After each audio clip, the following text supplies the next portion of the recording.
तभी अरमान ने दादाजी की ओर देखकर कहा, लेकिन दादाजी, यहाँ इतनी सारी सीढ़ियाँ हैं, आप ऊपर कैसे चढ़ेंगे?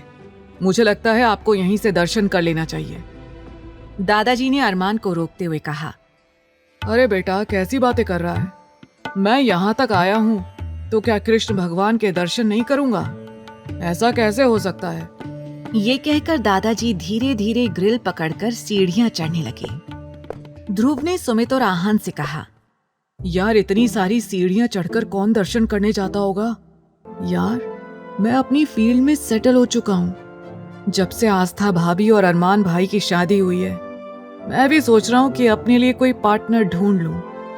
आखिर कब तक मैं दूसरों की मदद लेता रहूंगा और भाभी को नाश्ते के लिए परेशान करता रहूंगा। ध्रुव के ये कहते ही आकाश बोला, अरे वाह, क्या लॉजिक है। अगर तुझे शादी करनी है तो ऐसा लॉजिक क्यों? अब ये मत कहना कि तू खाना बनाने वाली के लिए शादी करेगा। खाना तो तू शेफ से भी बनवा सकता है। तभी आहान बोला, अरे आकाश भैया, प्लीज चुप रहिए। लड़कियों का नाम सुनते ही आपको क्या हो जाता है?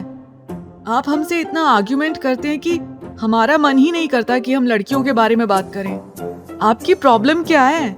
आपकी उम्र तो अरमान भाई से भी ज्यादा है। मैं तो कहता हूँ वक्त रहते शादी कर लीजिए, वरना कुछ दिन बाद जवान लड़की भी आपको अंकल कहेगी। आहान के ये कहते ही ध्रुव हंस पड़ा। सुमित ने आकाश को तिरछी नजरों से देखा।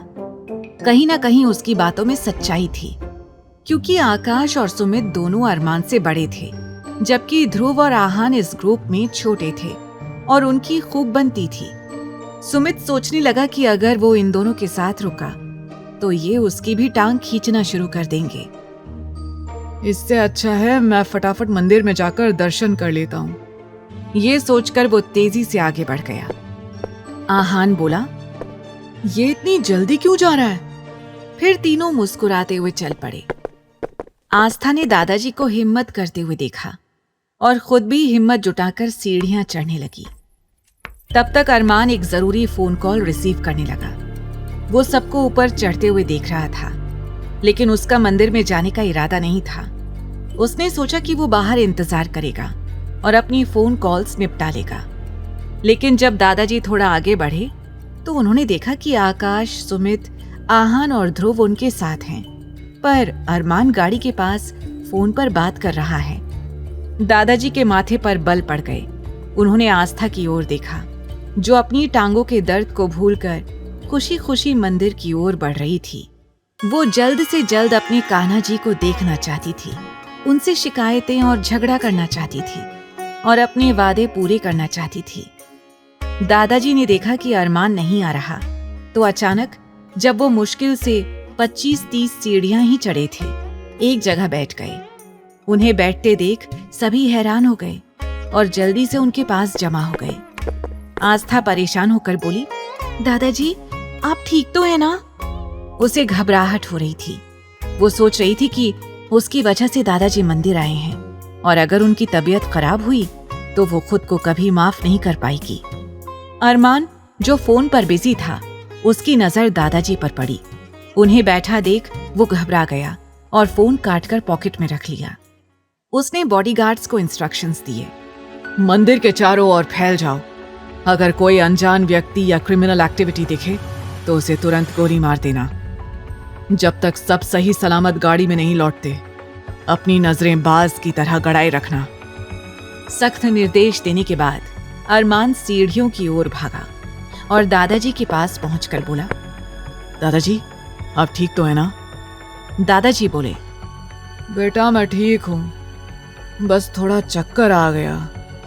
अरमान ने कहा, दादाजी, ये बेकार की जिद छोड़ दीजिए।